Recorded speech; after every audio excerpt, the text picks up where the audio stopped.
Hi, welcome back to another video. So today we're going to be talking about systems of equations and how to solve them. We're mostly going to be looking at 2 times 2 systems and 3 times 3 systems. So basically if we have 2 unknown variables in 2 equations and 3 unknown variables in 3 equations. So the idea is that whenever you have a system of equations, each equation allows you to find one or eliminate one variable. So if we know that, for example, one of the equations that we have here is 2x plus 3y equals 13, that enables us to eliminate one variable, or that we know how one variable is dependent of the other. Now, if we have 2 systems of equations and 2 variables, we can find the exact values. So imagine this is basically an equation for a line. So it gives us basically a line. And the other one also gives us a different line. So for example, it might be like this. And because the same x and y will be the solution to both systems of equations, we will get their intersection. So if we have 3 variables, we need to have 3 equations. So if there was another variable, for example z, then we'd have to have another line here, because it would be a 3D coordinate system as well. So how can you even solve these systems of equations? So this is another tool that we have to learn. Previously, we learned how to manipulate equations and how to find solutions. Here, we're going to learn an additional tool. It's quite useful and it comes up a lot, especially once you're doing algebra. You'll see that matrices a matrix is quite related to this. So let's say that we have these 2 equations. So 2x plus 3y. We have 3 solutions. Okay, 3 numerical solutions. You can also just graph both of these and find the intersection. And the 4th solution, so the graphical solution, isn't very popular or effective, and it's actually can be very hard to read the intersection. For example, if I say the x coordinate is the square root of 2 plus 0.315678, you're probably not going to find it. So it has to be very precise, and that's why graphical solutions aren't very popular. However, if you have a solution that has, for example, x and cosine or sine or tangent or any of the other trigonometric identities or functions, graphical solutions can actually be the most optimal solution. Because if you have something like 3x plus 2 equals the cosine of 8x minus 1 or something like that, sometimes the graphical solution can give you a very elegant solution, while the other ones are not going to give you are going to be very difficult to estimate. And these are especially good for inequalities. So if we had, for example, 3x plus 2 is less than or equal to the cosine of 8x minus 1. Okay? So that's basically the graphical solution quickly explained. And we're going to learn how to graph functions quite quickly. Now, what are the 3 numerical solutions? So the first is basically just express some variable. So let's say express y. And then you insert it. You can either basically just insert it into the other equation, or you can equate the 2 y's. So we say y equals y. In this case, let's see, we have 3y equals 13 minus 2x and y equals 13 minus 2x divided by 3. So, and from the second one, we get y equals 8 minus x divided by 2. So, what we can do is we can either insert this into this equation. So from the first equation we got y, and then we can insert it into the first one. So we'd get x plus 2 times, and then we have 13 minus 2x divided by 3 equals 8. And we solve for x. So we multiply everything by 3 and we get 3x plus 16 26 minus 4x equals 16. And then we have minus x equals minus 10 and x equals 10. And that would be the solution for the first one. Now, that was and then you just insert x into the equation for y. So if we have 13 minus 20, because x equals 10, divided by 2, we'd get minus 7 halves. Okay? So that would be the first one. The second one would be to equate the y's. So we would get, in this case, 13 minus 2x divided by 3 equals 8 minus x divided by 2. And then you just multiply by 6 to get rid of the denominators. So we'd get 26 minus 4x equals, sorry, my bad. It would be, it would be 2. That's correct. My bad. And here we would have 24 minus 3x. So we would get that 2 equals x. So the reason we would get a different solution is if I messed up the first time. So let's check again. So x plus 2 times 13 minus 2x divided by 3 is equal to 8. 3x plus 26 minus 4x equals 24. Yeah, I forgot to multiply the 8 probably. And then we get minus x equals minus 2, and then x equals 2. Yeah, and then if we insert it into the original equation, we would get 13 minus 4, so 9/3, which is 3. Yeah, okay, so my bad. The first solution, it was incorrect. It should be 2 and 3. Okay, so here we get x equals 2, and then if we insert it into one of the y's, we would get, for example, 6 divided by 2, and we would get 3.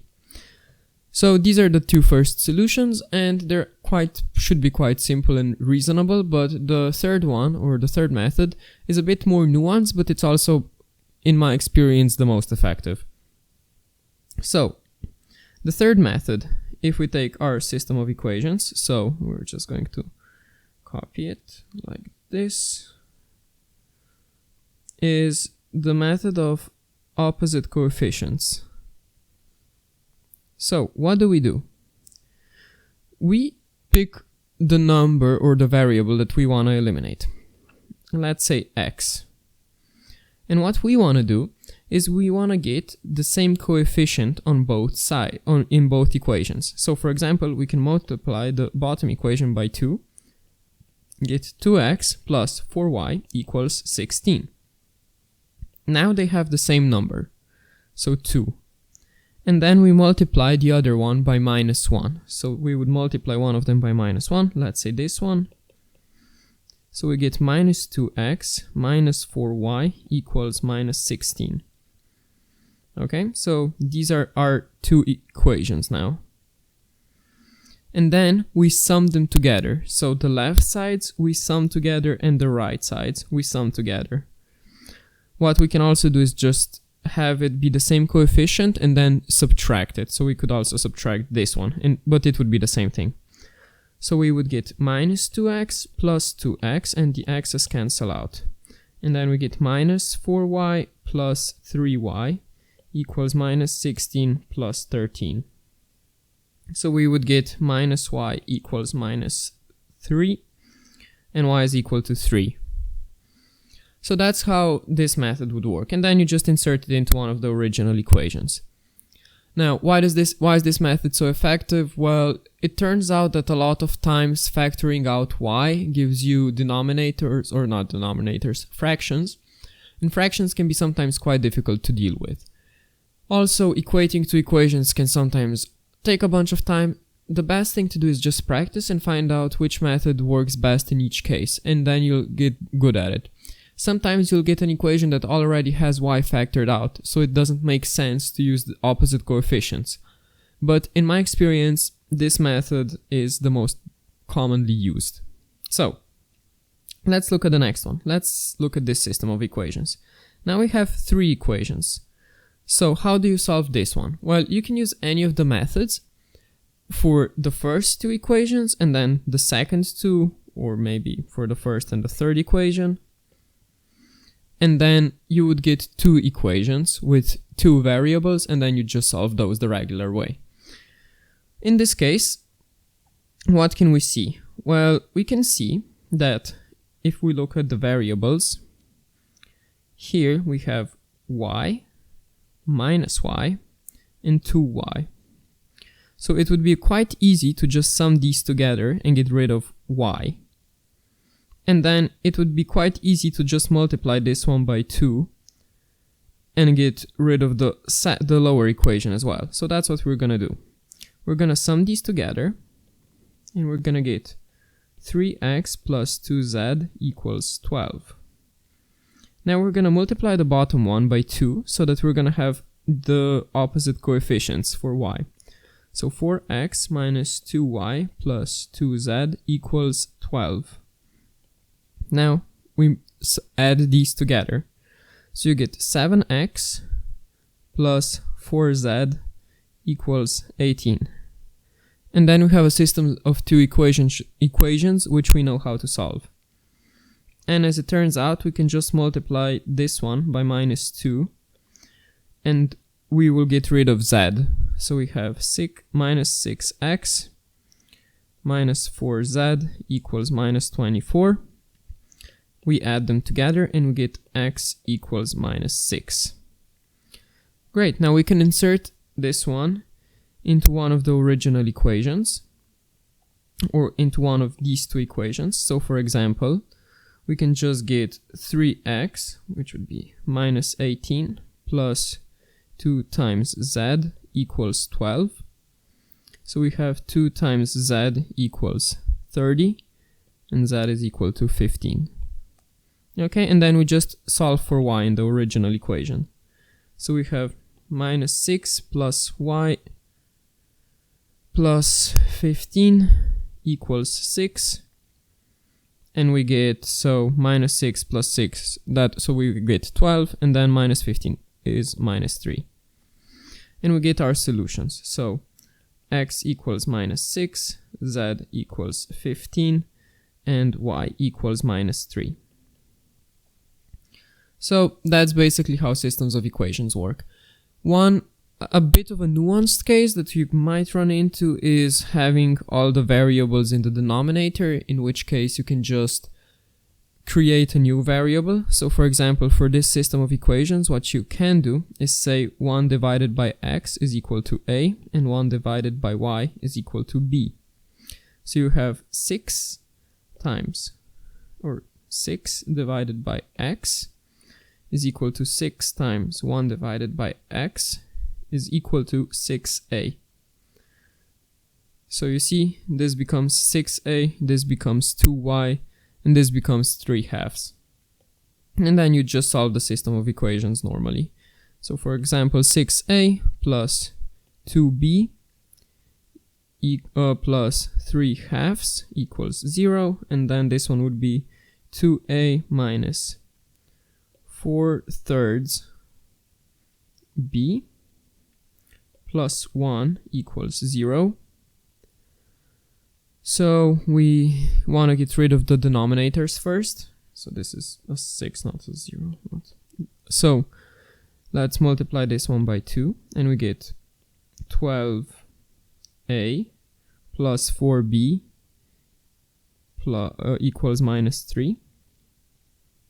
And then this one would be multiplied by 3, so we get rid of this denominator, and we have 6a minus 4b equals minus 3. Okay? And look what happened. Well, we have opposite coefficients already, so we can just sum them together, and we get 18a equals minus 6, a equals minus 1/3, So that in this case we would get 6 times minus 1/3. I'm just inserting a into this equation now. Is minus 4b equals minus 3. So we would get minus 2 minus 4b equals minus 3. Minus 4b is equal to minus 1. And b is equal to 1/4. Okay. Now if we insert a as 1 divided by x equals minus 1 divided by 3, we would get x is equal to minus 3, and then b would be equal to 1 divided by y is 1/4, and y equals 4. Okay?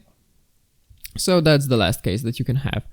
And that's pretty much it for systems of equations. It's a very neat tool that you can use, and if you by any chance have a calculator, a lot of calculators actually have the option of solving the equations. For example, I think it's Casio's FX99 something. I know it can solve it, so it can solve systems of equations, so that might be a neat thing if you have an exam.